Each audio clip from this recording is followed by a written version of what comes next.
अस्सलाम वालेकुम। आज की टॉप स्टोरी, हुकूमत ने पीटीआई को एक दफ़ा फिर मुज़ाकरात की दावत दी है, लेकिन समझ नहीं आ रही कि मुज़ाकरात होंगे या खड़ाक होगा हुकूमत और पीटीआई के दरमियान।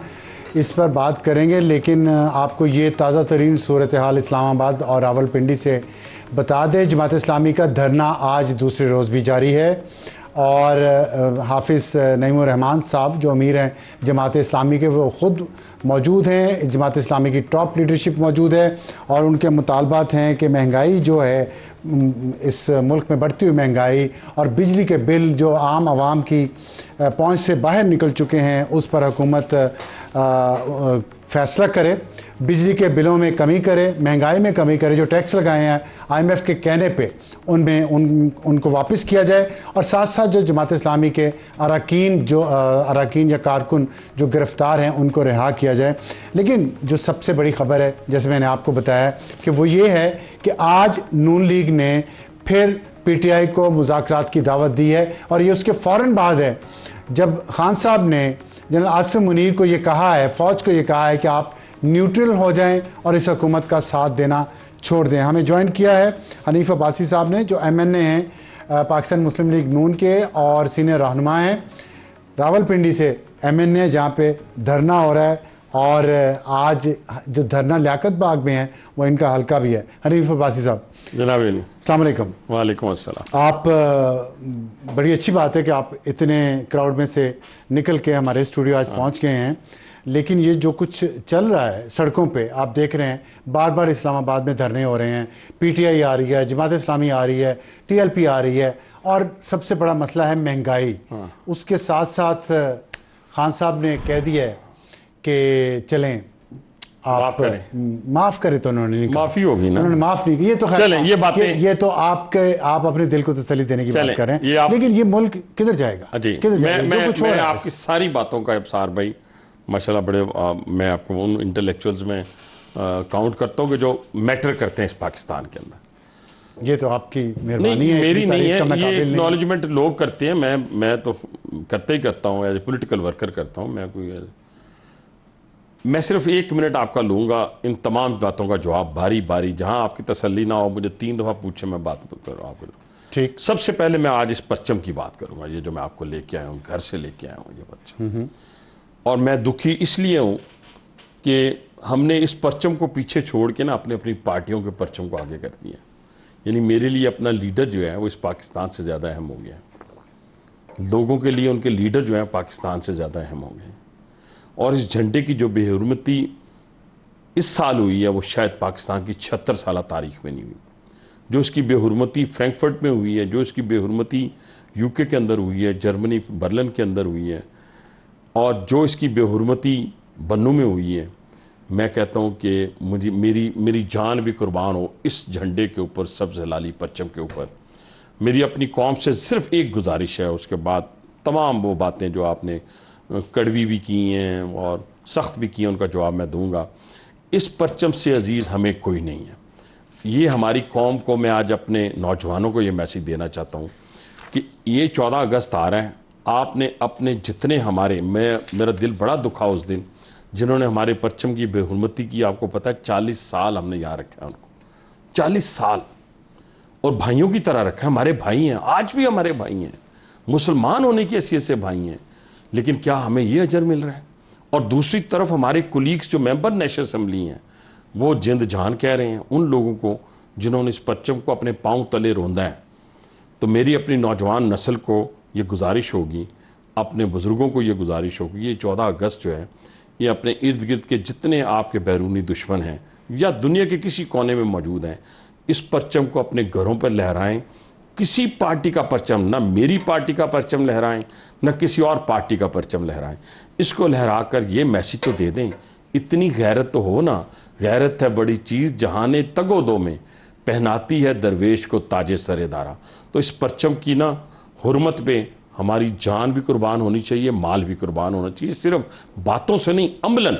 तो इसको ठीक उसी तरह सारी दुनिया के सामने जैसे पहले बुलंद था वैसे बुलंद करते हैं। ठीक है, आपकी बात से मैंने आपकी बात पूरी तसल्ली से सुनी है, लेकिन परचम की आपने बात की है, तो ये तो आपने एक साइड की स्टोरी बताई है ना, उनका कसूर है जिन्होंने परचम की बेहुरमती की, उन्हीं की बात ये हमारी कमजोरी को आश्कार नहीं करती कि लोग हमारे परचम की इस तरह तौहीन करते हैं और हम कुछ कर नहीं पाते क्यों? और हमने हालात को खुद, जिसमें सियासी जमातें, आपकी सियासी जमात भी उसमें शामिल है, इनका कसूर कोई नहीं है? क्यों नहीं, देखिए ना, कसूर तो ये है कि हमें दुनिया के हर कोने में वीजे के बगैर, जहां आप वीजे के बगैर जा सकते हैं किसी जगह, अफगानिस्तान की बात कर लेते हैं, अफगानिस्तान के साथ बाकी 5 ममालिक लगते हैं कि हाँ वहाँ वो वीजे के बगैर जा सकते हैं, उन 5 में वो वीजे के साथ जाते हैं, तो यहाँ आईडी कार्ड के साथ क्यों? नहीं, ये बात आपकी दुरुस्त है। हमने करना है जी, हम जिम्मेदार हमने करना है ना, वो हमने करना है। 45 साल में पिछले अबसार भाई हमने करना है, 2 जंगें हम लड़ी हैं अबसार भाई, 45 साल। अबसार भाई हमने करना है।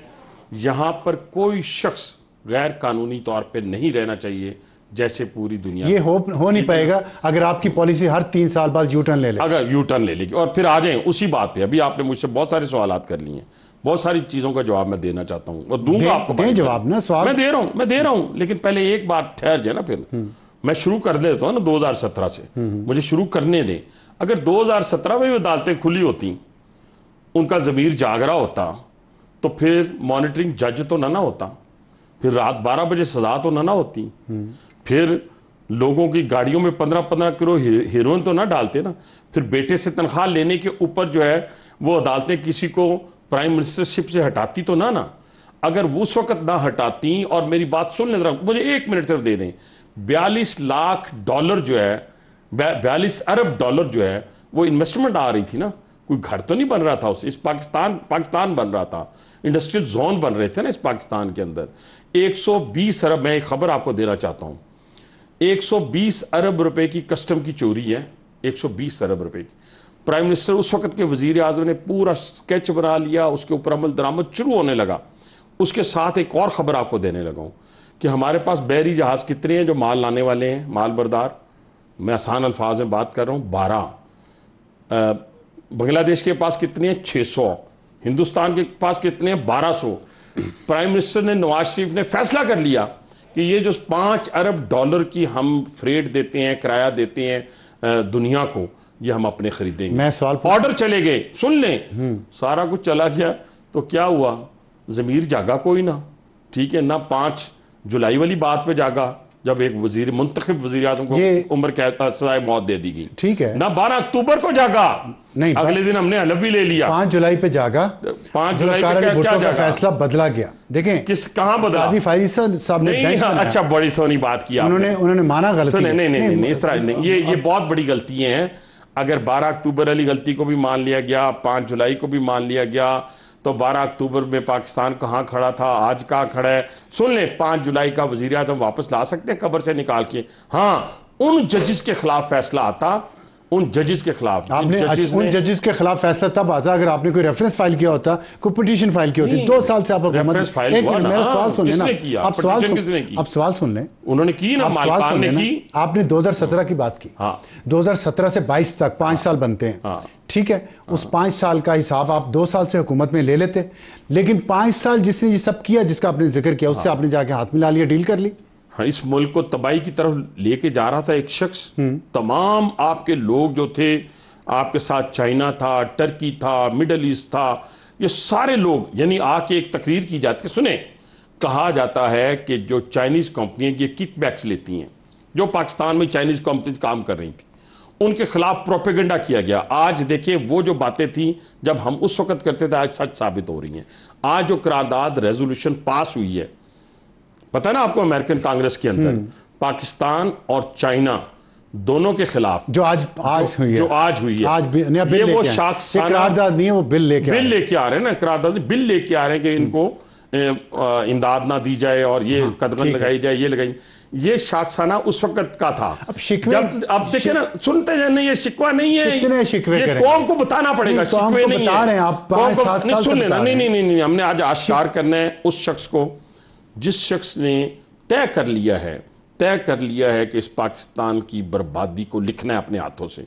उसका नाम है बानी पीटीआई। तो फिर आपने मुज़ाकरात की आज उन्हें दावत क्यों दी है? अच्छा, मेरा ख्याल है कि वो जो दावत उन्होंने दी है, वो दावत तो प्राइम मिनिस्टर ने पहले भी दी थी। वो इसलिए दी थी कि जो पार्लियामेंट के अंदर लोग मौजूद हैं उनको नहीं दावत दी जो 9 मई के मुजरमान हैं या उनके मास्टरमाइंड हैं। जो पार्लियामेंट के अंदर लोग मौजूद हैं, वो तो प्राइम मिनिस्टर ने जिस दिन कहा उसी दिन लीडर ऑफ द ऑपोजिशन ने उसको रिजेक्ट कर दिया। और दूसरी बात मेरी बात सुने ना, बार बार हम नहीं कह रहे, बार बार तो वो मिनतर्लों पे आ गए हैं। वो कह रहे हैं, आप सुनाओ आपको। नहीं सुने ना, मिनतर्ले उन्होंने की है ना। उनकी सिस्टर ने बाहर आके कहा है कि जो आर्मी चीफ हैं वो न्यूट्रल हो जाएं, जो उनके बकौल अल्फाज हैं न्यूट्रल के। और फिर उन्होंने कहा कि हम उनके साथ स्टैब्लिशमेंट के साथ मुज़ाकरात करने के लिए तैयार हैं। मैं सारी बातें सारा आलम मानने के लिए तैयार हूं। मुझे एक बात सिर्फ पीटीआई कहती है, एक बात, पीटीआई सिर्फ एक काम करें, जो अल्फाज उन्होंने इस्तेमाल किए आर्मी चीफ के खिलाफ, इस इंस्टीट्यूशन के खिलाफ, मीर जाफ़र, मीर सादक, या उन्होंने और बहुत सारे अल्फाज मुझे याद नहीं आ रहे, एक दो और भी अल्फाज इस्तेमाल किए थे उन्होंने कि मैं फांसी दूंगा उन लोगों को, मतलब आर्मी चीफ की तरफ ही इशारा था, घसीटूंगा उन लोगों को। ये अल्फाज अगर वो नेतन्याहू के चीफ ऑफ आर्मी स्टाफ के खिलाफ कह दें, उस इजरायली आर्मी चीफ के खिलाफ कह दें जो गज़ा में हमारे बच्चों के खून से हाथ रंग रहा है, यकीन माने मैं खुद कहूंगा, जाने की जरूरत नहीं, मैं प्राइम मिनिस्टर को कहूंगा वो डाला चल के चला जाए। ये आप शर्त लगा रहे हैं? ये मैं शर्त नहीं लगा रहा, ये मैं आश्कार कर रहा हूं उनकी पॉलिसियों को। नहीं, जो अगर उन्होंने ये कह दिया, हाँ, अगर उन्होंने कह दिया, आप कह रहे खान साहब ये बात ये कह दें कि जो अल्फाज वो अपने आर्मी चीफ के खिलाफ इस्तेमाल करते रहे, जिसमें उन्होंने कहा कि मीर जाफर, मीर सादक यानी गद्दार हैं, और दूसरा मैं फांसी पे लटकाऊंगा, यही कहा था ना उन्होंने, और घसीटूंगा, ठीक है, यही अल्फाज वो नेतन्याहू के जो chief of army staff Israel का है उसके खिलाफ कह दें, और इजराइल के खिलाफ मजम्मती करारदाद ले आए, इजराइल के खिलाफ कहें कि वो बड़ा जालिम है, तो मैं प्राइम मिनिस्टर को कहूंगा कि वो डाला खुद चले। ये आप देख लें, पूरी कौम के सामने वादा कर, कौम के सामने कह रहा हूं। वो कह भी देंगे, कह देंगे तो आप लेके जाएंगे? मैं लेके जाऊंगा। नहीं कहेंगे, अब सारा आलम कहां सोए हुए हैं? नहीं ऐसा, और नहीं कहेंगे। अगर को सुने, अगर दावा नहीं है, मेरे हकायक हैं, वो लंदन में बैठे हुए जो उनके अपना घर है, जिन्होंने उनको परवान चढ़ाया अरबों डॉलर से, जिन्होंने आज देखो ना वो अमेरिकी करारदाद शिकवे नहीं है, ये आपने क्या किया? ये तो वो चीज है, हुकूमत आपकी हाई कमीशन है वहां पे, सिर्फ एक एम्बेसी है, वो क्या कर रहे हैं? एक सेकंड, ये शिकवे नहीं है, ये वो हकायक है जो मैंने अपनी कौम को बताने हैं। नहीं शिकवे हैं। वो रेजोल्यूशन सुने जो पास करवाई गई इनके हक में अमेरिका के अंदर कांग्रेस में, उसी कांग्रेस ने इजराइल के हक में रेजोल्यूशन को पास करती है। लॉर्ड ऑफ हाउस में, हाउस ऑफ लॉर्ड में आप जाके देखें कि जो नेतन्याहू का राइट हैंड है वहां पे वो भी खड़ा है, वहां पे वो जुल्फी बुखारी भी खड़ा है, और वहां पे वो हमारे जो अंग्रेजों के कुत्ते नहलाते होते थे उनके बच्चे भी खड़े हैं। ठीक है, देखिए फिर वही बात, आप मुझे ये बताएं, ये अगर मैं नहीं बताऊंगा लोगों को, मेरी बात सुन लें। बता दिया ना, अच्छा सुन, आप लोगों ने बार बार बताया। मसला ये है कि लोग सुन रहे हैं ये सारी बातें। इस वक्त वो महंगाई है, उनको बिजली का बिल, मतलब मेरी ये हमारी मेकअप आर्टिस्ट हैं शाजिया यास्मीन, उन्होंने आपको बताया कि उनका 38,000 रुपए का बिल आया बिजली का।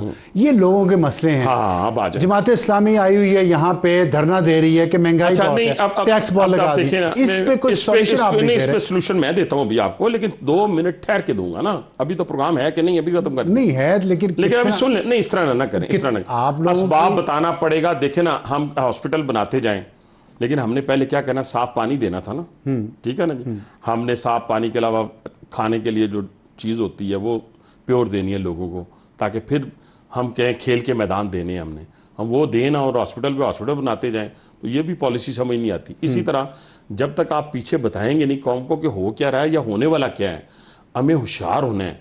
हमारे बच्चों ने हमारी इज्जतें, हमारी जान, हमारे माल दाव पे लगे हुए हैं। आप समझने की कोशिश करें। अब साहब, ये जो ऑपरेशन की बात हुई ना, ये ऑपरेशन वो नहीं है, ये डेली आपके लोग शहीद हो रहे हैं। उन चीजों को हमने ना देखा, दुश्मन को बाखबर ना हुए, 2 साल से आप हुकूमत में हैं, दुश्मन से हम बाखबर ना हुए, 2 साल से हुकूमत में हमें 4 महीने हुए, 6 महीने हुए, ठीक है ना जी। 2022 और उसमें हमने इस मुल्क को बचाया ना, 2022 इस मुल्क को डिफॉल्ट होने से बचाया। वो डिफॉल्ट के दहाने पे छोड़ के गया था, काम तो नहीं करना, छोड़ के ढाल पे। अब आ जाए उस पर, आ रहे, मैं आगे जवाब देने लगा, आपकी बातों का देने लगा। मैं पहले एक चीज आपको सुनवा दूं, कि आपसे हो नहीं पाएगा, चले हो नहीं पाएगा, चले क्यों, ये जरा सुने अली अमीन गंडापुर साहब क्या फरमा रहे हैं। ठीक है, ये नाहल है, ये निकम्मे हैं। और मैं तो कहता हूँ ये पनौती आजम है। पनौती क्या होता है? महफूज। जिस चीज में हाथ डालते हैं वो चीज तबाह हो जाती है। मेरी इदारों से ये रिक्वेस्ट है कि आप न्यूट्रल हो जाएं, इनके साथ रह के। ये नहुसत का लानतान आप पे आ रहा है, लोग आपसे गिला कर रहे हैं, क्योंकि लोग ये समझ रहे हैं कि इनको लाने वाले आप हैं। इनसे अपने आप को डिसएंगेज करो, वरना मजीद नफरतें आपके खिलाफ फैल रही हैं। आप देखिए अफसार भी ये किसको कह रहा है? अफसार भाई नहीं, हमें कुछ हो पाएगा या नहीं पाएगा पूरी दुनिया को पता है। जिस मोटरवे से चल के मीन गंडापुर आता है ना इधर पाकिस्तान, अपना इस्लामाबाद में, तो भाईजान वो किसने बनाई है? वो मियां नवाशिफ ने बनाई। बन गई ना, वो 30 साल हो गया। सुने तो सही ना, वही मियां नवाशिफ सी पैक वाला है, वही मियां नवाशिफ एटमी ताकत बनाने वाला है, वही शहबाज शरीफ जिसने डिफॉल्ट होने से बचाया है। और आज का किया हुआ, हम इनका किया हुआ भुगत रहे हैं ना। वो गालियां किसको दे रहा है आज भी? किसको उबार रहा है? देखें, पॉपुलर तो फिर भी वही है। देखिए, गालियां निकाल रहा है, पॉपुलर सियासत, गालियां निकाल के अपने काम करवा रहे हैं ना सारे। मुल्क जो है ना, ये पॉपुलर सियासत का मुतहम्मिल नहीं हो सकता। नहीं तो ये तो आप कह रहे हैं ना, क्योंकि आप नहीं हो सकता। इसलिए नहीं हो सकता, सुने अफसार साहब, ना करें इस तरह। अगर आज वो गाली देके और सारी इंस्टीट्यूशन के खिलाफ बात हो रही है, कोई किसी के खिलाफ, ना नवाज शरीफ साहब के खिलाफ बात हो रही है, ना मेरे ना किसी और, सारी इंस्टीट्यूशन के खिलाफ हो रही है। और ये दुश्मन का वो एजेंडा है जो बहुत अरसे से था, जिसको पूरा करने के लिए बनाया किसने? जी बनाया किसने? बस फिर वो जवाब देना आगे, क्यों बनाया था? हम तो पीटते थे उस वक्त भी। फॉरेन फंडिंग केस कौन लेके आया था? ठहर अफसार साहब, जरा ये बात भी क्या हुआ? फॉरेन फंडिंग केस, क्या हुआ? उस वक्त की अदालतों का ज़मीर नहीं जाग रहा था। तो अभी भी उसकी अदालतों का ज़मीर नहीं जाग रहा था। उस वक्त सादक और अमीन जो थे कहलाए गए, वो लोग जो चोर थे, डाकू थे, उनको सादक और अमीर कहलाने वालों का जमीर नहीं जागा था। आज जमीर जाग गया है। आज मुझे क्या पता है? मेरे सवाल का जवाब नहीं दिया आपने। अदलिया पे तनकीद कर रहे हैं। नहीं, अदलिया पे नहीं, मैं उन पे कर रहा हूं। तनकीद कर रहे हैं, लेकिन आप ये नहीं बता रहे कि आप कैसे यहां से निकालेंगे इस फंसे हुए हैं। आपके पास कोई प्लान? सुने प्लान है। अभी 2-3 इश्यूज हैं। अब ये बातें वो थी जो कौम को बताना थोड़ा जरूरी थी। ये रेजोल्यूशंस की बात करना, हाउस ऑफ कॉमन की बात करना, ये सारी चीज़ें बड़ा ज़रूरी है, क्योंकि इसी के पीछे ही सारा कुछ छुपा हुआ है। ये दुश्मन हमलावर हो चुका है पाकिस्तान के ऊपर, ठीक है? और उसके आलाकार, सहूलतकार हमारी ये बानी PTI की क़यादत में लोग हैं। इससे आगे आ जाते हैं। देखिए, इसमें जो अभी मैं आया तो मेकअप आर्टिस्ट आपकी थी, वो बहन ने मुझे बताया कि मैंने वैसे पूछा उनसे कि आपका कितना बिल आया? उनका 38,000। और ये बात मैं आपके सामने नहीं कर रहा, मैं अपनी पार्टी मीटिंग में अपने प्राइम मिनिस्टर के सामने भी करता हूँ। अच्छा, इस बदकिस्मती ये है कि जब आप किसी से पैसे लेते हैं तो उनकी शराइत पे चलते हैं। ये तो कोई दूसरी राय नहीं है, ठीक है? अब इस पे हुकूमत को क्या करना चाहिए या क्या कर रही है? पहली बात आप ज़हन में रखेंगे, पंजाब हुकूमत ने 2 बहुत बड़े इनिशिएटिव लेने जा रही है। हो सकता है सारी चीज़ों में मेरा इत्फाक ना हो, लेकिन 200 यूनिट के ऊपर वो सोलर पैनल मुफ्त तकसीम करने जा रही है। मैंने भी सोलर लगवाया हुआ है, ठीक है जी, मैंने 1 साल पहले लगवा लिया था। 200 यूनिट वाला जो होगा सारफ, उसको पंजाब हुकूमत जो है, 12.5 करोड़ का सूबा है, उसको पंजाब हुकूमत फ्री सोलर पैनल देगी। 200 से ऊपर जो 500 तक हैं, सूबाई हुकूमत है ना। हाँ, पूरा मुल्क बाकी क्या करे? सुने तो वो भी आ रहा हूँ ना, मैं उधर ही आ रहा हूँ ना। अब पूरा सुनेंगे, वो भी आ रहा हूँ, ठीक। उसके बाद 500 यूनिट वाले तक को, वो जो 200 से ऊपर वाले होंगे, वो पंजाब गवर्नमेंट 10% के ऊपर लोन विदाउट इंटरेस्ट वो लेके देगी, अच्छी इंस्टॉलमेंट के ऊपर। वो इंशाल्लाह ताला 500 यूनिट तक तो हम लोगों को इस तरह रिलीफ दे देंगे पंजाब के अंदर। अच्छा, अब मरकज़ के अंदर क्या हो रहा है? मरकज़ के अंदर हम $3.5 अरब का ऑयल लाते हैं, 10 लाख उनको चलाने के लिए, ट्यूबवेल को चलाने के लिए $3.5 अरब का, ठीक है सर? उन सबको हम सोलर पे कर रहे हैं चेंज। सबसे पहले नहीं, सारा जितने पूरे पाकिस्तान में हैं 10 लाख जो तेल पे चलते हैं, जो तेल पे चलते हैं। अब जो बलूचिस्तान के अंदर हमने वो 28,000 के ऊपर काम शुरू कर दिया है, यानी वो 80 अरब रुपए की बिजली खर्च करते थे, पैसा कोई नहीं, बिल कोई नहीं देते थे। तो हम ना उनको बंद कर सकते हैं, ना तो ये बात आप जमात इस्लामी से आपने ये बात की है? ये अभी बातें करेंगे ना जी। अभी 3 रुकनी जो हमारा वफ्त, हमने तो जमात इस्लामी से लड़ाई थोड़ी लड़नी है। हमने तो जमात इस्लामी के धरने के फौरन बाद अपनी कमेटी तश्कील दे दी 3 बंदों पे।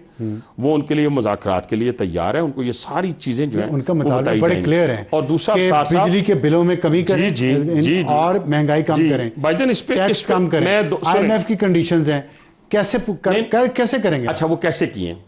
अच्छा, अब आप कहेंगे कि वो जो ये अभी जो हमने 7 रुपए पर यूनिट जो बढ़ना था उसको नहीं बढ़ाया, तो पीएसडीपी से 50 अरब डॉलर निकाल 50 अरब रुपया निकाल 3 महीने के लिए 3 महीने के लिए यही तो बिल आते हैं। तो जमात इस्लामी तो भाईजान ये तो नहीं, वो एक भी महीना गुजर गया, 3 महीने ये तो बिल आते हैं ना। देखिए 3 महीने जब ये गुजरेंगे तो अल्लाह रास्ता आगे बना देगा ना, आगे भी बना देगा। जमात इस्लामी को कर पाएंगे इसमें?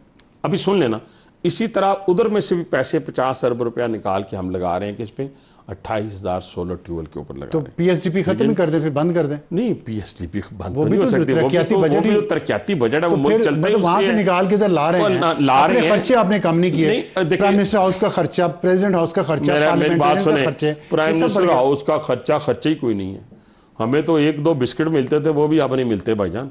ये तत्ता पानी नहीं होता, ये तत्ता पानी मिलता है, आके रख देते हैं, हम पीते ही नहीं है। मैं तो नहीं पीता, काफी लंबी, ठीक है नहीं, मुझे तो नहीं कभी मिली कि वहाँ पे कोई फिश नहीं मिली। मुझे बजट में उनके लिए खर्चा रखा ही नहीं। मुझे कोई खर्चा तो वही होता है ना यार, जो वहाँ पे थोड़ा बहुत लोग आते हैं, रहते हैं, प्रेसिडेंट हाउस का खर्चा नहीं बढ़ा। देखिए प्रेसिडेंट हाउस का मुझे नहीं पता, मैं प्राइम मिनिस्टर हाउस की बात कर रहा हूँ, वो भी नहीं, पार्लियामेंट का नहीं बढ़ा, वो भी नहीं। पार्लियामेंट का क्या बढ़ा यार, क्या बढ़ा है पार्लियामेंट का, क्या सैलरी है पार्लियामेंट की, कुछ नहीं है। ये देखे ना, इस तरीके की गुफ्तगू से कौम को फायदा कोई नहीं होने वाला।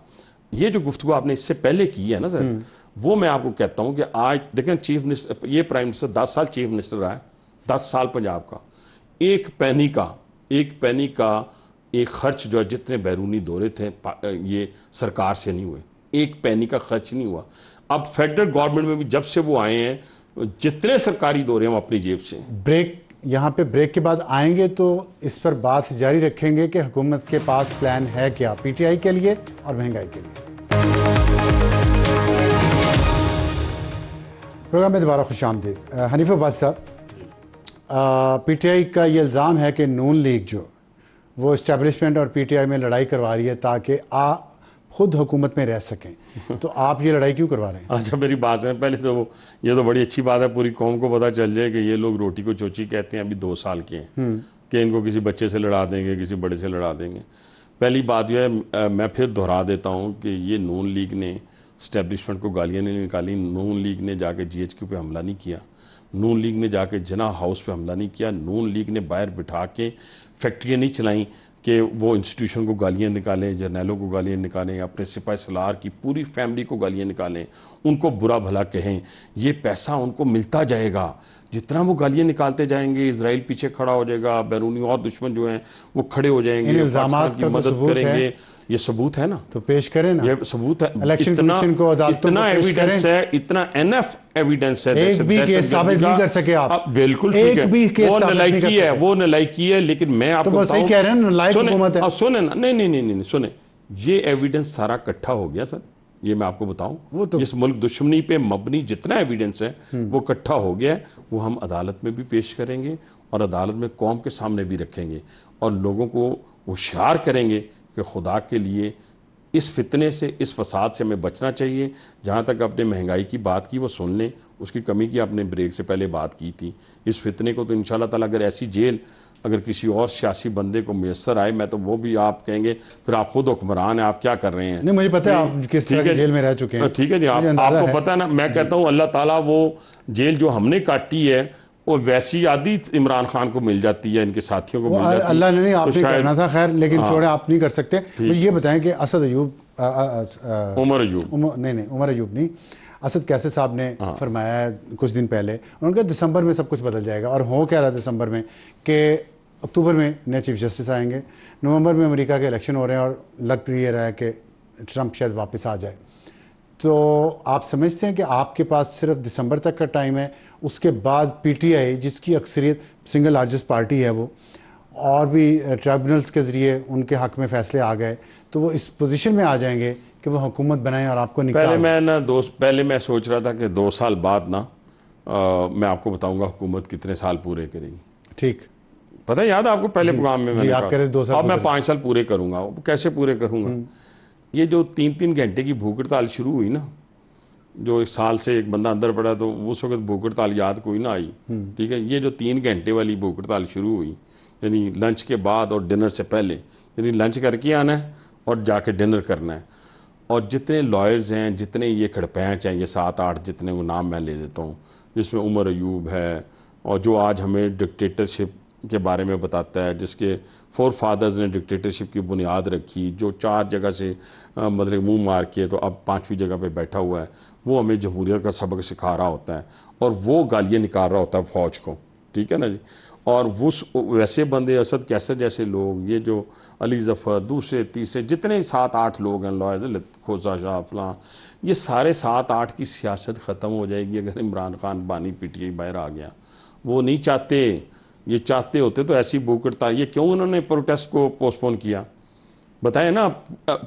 प्रोटेस्ट करने के लिए इजाज़त की ज़रूरत होती है, हमने तो सारी जिंदगी सर एक फॉर्मेलिटी होती है उनको। जब मैं सारी जिंदगी पॉलिटिकल वर्क कर रहा हूं और एडमिनिस्ट्रेशन से डील करता रहा हूं, ठीक है सर, हम एक फॉर्मेलिटी के तौर पे DC को लिख के देते थे, उसके बाद फैसला हमारा होता था कि हमने कहां पहुंचना है। नहीं पहुंच सकते थे कि अलग बात थी। पूरे पाकिस्तान के अंदर उनका पूरे का पूरा प्रोटेस्ट जो है, जब उन्होंने शाम तक देखा कि बिल्कुल फेल हो गया, तो फिर उन्होंने कहा जी हम अपनी कॉल वापस लेते हैं। डॉक्टर मुसद्दिक मलिक ने कहा कि ये खारजी हैं। वो किनको कह रहे थे खारजी? आज कहा उन्होंने जमात इस्लामी को या PTI को? नहीं, मुझे जमात इस्लामी के बारे में तो ये लफ्ज़ इस्तेमाल हमारे लिए करना मुनासिब नहीं है, ना ही उन्होंने किया होगा। लेकिन जिनके लिए वो खारजी है ना जी, मैं तो PTI की बात करूंगा। मैंने तो आपको खारजियों को मुज़ाकरात की दावत भी दे रहे हैं। आप लोग की बातों में कॉन्ट्रडिक्शन मुझे देखें ना, ये कोई पार्टी एक तरफ खारजी कहते हैं, मुझे देखें ना, मुझे नहीं पता, मुझे सुने ना, खिलाफ हैं, मुझे तो साजिश कर रहे हैं, सुने मुज़ाकरात करें। ये मेरी इल्म से बाहर बात है कि मैं कहूँ जी मैं मुसद्दिक मलिक साहब की बात करूँ, मेरी पार्टी मीटिंग में किसी जगह मुज़ाकरात तय नहीं हुए थे कि इनसे हमने करनी है, ठीक है। और मैं वो बंदा हूँ जो कहता हूँ कि जो 9 मई वाले वाक़यात हैं, उनके मुजरमीन को जब तक सज़ा ना दी जाए, उनके मास्टरमाइंड्स को सज़ा ना दी जाए, और PTI को एक तरफ हम दहशतगर्द जमात कहते हैं और है, और कोई बैद नहीं उनको, तो पाबंदी लगाएंगे? मेरी बात सुने, हाँ जो बात आपने की, जो मैं कर रहा हूँ कि एविडेंस है हमारे पास, लगाएंगे, अदालत जाएंगे, ये एविडेंस रखेंगे, अदालत एविडेंस नहीं, एविडेंस संभाल के रखनी है तो फिर जिक्र करने की जरूरत ही नहीं थी। पाबंदी लगाएंगे, फिर पाबंदी लगाने की, फिर पाबंदी की बात करने की जरूरत, बैन की जरूरत नहीं थी। करेंगे अगर एविडेंस है, अगर देखे ना, मैं फिर वही बात है हमारे पास, अदालत ने फैसला करना ना, उसी अदालत ने फैसला करना है, अदालत में हम जाएंगे। ठीक है, तो अच्छा आखिरी अदालत में आप जाएंगे PTI पर पाबंदी के खिलाफ, लेकिन अगर इमरान खान ने बयान दे दिया इसराइल के खिलाफ, नेतन्याहू के खिलाफ, मैं फिर दोबारा दोहराता हूं, तो फिर मैं दोहरा देता हूं आपकी तसल्ली के लिए, ताकि मेरे कॉन्फिडेंस लेवल, कल ये कहेंगे, मेरा कॉन्फिडेंस लेवल देख लेना, तो आप ये ना कहेंगे मैं भाग रहा हूं। मैं कहता हूं कि जिस तरह जर्नैलों को, पाकिस्तानी जर्नैलों को, सिपा सलार को, बाकी जर्नैलों को बुरा भला कहा, उनको घसीटूंगा, उनको फांसी दूंगा, ये मीर जाफर हैं, मीर सादिक हैं, ये फलां हैं, ये सारे अल्फाज नेतन्याहू के इजरायली जो चीफ ऑफ आर्मी स्टाफ है उसको और इजराइल की मजम्मत टका के कर दें बस, तो जो आप तो फिर सारे बैन, उनके खिलाफ सबूत, चले जाएंगे। बहुत शुक्रिया हनीफ अब्बासी साहब हमसे आज बात करने का। तो आपने सुना हनीफ अब्बासी साहब की ऑफ़र कि शहबाज शरीफ, वज़ीर-ए-आज़म शहबाज शरीफ खुद जेल जाएंगे इमरान खान को रिसीव करने और उनसे मुज़ाकरात करने अगर उन्होंने इसराइल के ख़िलाफ़ और नेतन्याहू के ख़िलाफ़ और इसराइल की आर्मी चीफ के ख़िलाफ़ उस तरह के बयान दिए जैसे वो पाकिस्तान के बारे में देते हैं। एक छोटा सा ब्रेक के बाद आएंगे तो पावर प्रोड्यूसर्स और कैप्टिव पावर प्रोड्यूसर्स और इंडिपेंडेंट पावर प्रोड्यूसर्स इस मुल्क के साथ क्या करते रहें, इस पर बात करेंगे। आज का एडिटोरियल, और आज का एडिटोरियल हमने लिखा बिजली के मामले पे। बिजली का इशू ऐसा है जिस पे इस वक्त पूरे मुल्क में सियासत हो रही है, और इसमें ऐसे लोग भी इस सियासत का हिस्सा बन गए हैं जो इस बहती गंगा से हाथ धोते रहे। और एक जो बहुत अहम इसमें किरदार हैं वो गौहर एजाज साहब हैं, टेक्सटाइल टाइकून हैं, बिजनेस लीडर हैं, साबिक निगरान वज़ीर रह चुके हैं, आजकल गरीब बेकस मजलूम पाकिस्तानियों की आवाज़ बने हुए हैं जिनको बिजली का बिल देने में बहुत मुश्किल पेश आ रही है। बहुत अच्छी बात है, और उन्होंने एक ट्वीट भी किया जो आप इस वक्त अपनी स्क्रीन पे देख रहे हैं, और इस ट्वीट के ज़रिए उन्होंने बिजली के बिलों में इजाफे की असल वजूहात का इंकशाफ किया है और बताया कि 100 बिजली के कारखाने चलाने वाले अमीर तरीन अफराद और कंपनियां किस तरह आवाम को लूट रहे हैं। बहुत अच्छा काम किया उन्होंने, एक डेटा पब्लिक किया जो वो हुकूमत में रहते हुए, हुकूमत का हिस्सा होते हुए कभी ना कर पाए, लेकिन अब उन्होंने बाहर आके कर दिया। इसकी जो भी वजह हो, आवाम को इसका फ़ायदा हुआ, हमें इसका मीडिया को फ़ायदा हुआ है। तो इसी को हम आगे लेके चलते हैं थोड़ा सा।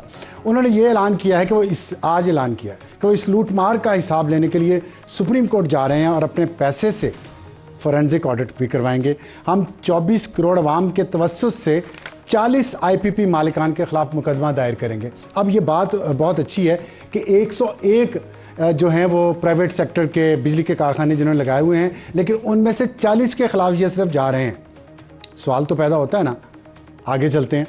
और इसमें उन्होंने कहा कि फोरेंसिक ऑडिट में मैं ऑडिट भी करवाऊंगा, उसमें क्या क्या शामिल होना चाहिए हम आपको बताते हैं, क्योंकि हम इस जिहाद में गौहर एजाज साहब के साथ हैं, क्योंकि उनकी बात ठीक है लेकिन एक छोटे से फ़र्क के साथ। और फ़र्क यह है कि वो आधा सच बोल रहे हैं और आधा सच छुपा रहे हैं जो टेक्सटाइल मिल मालिकान के बारे में है, क्योंकि खुद टेक्सटाइल टाइकून हैं।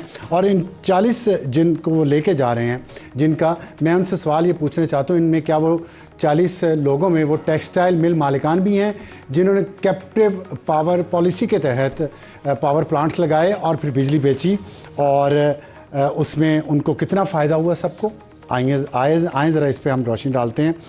असल बात यह है कि एक तो IPP का मुआहिदा हुकूमत ने किया था, एक मुआहिदा और किया था, वो था कैप्टिव पावर प्रोड्यूसर्स का मुआहिदा, जो उन टेक्सटाइल मिल मालिकान के साथ किया था जिन्होंने ये वादा किया कि आप हमें सस्ती गैस दें, हम अपनी सस्ती बिजली बनाएंगे और फिर हमारी प्रोडक्ट सस्ती होगी, हम बाहर भेजेंगे, बरामदात बढ़ाएंगे, हमारी बरामदात की इंटरनेशनल मार्केट में कीमत कम होगी और हम पाकिस्तान के ज़र मुबादला में बेपना इजाफा कर देंगे। ये मुआहिदा हुआ 2012-13 में, आज से 10 साल पहले।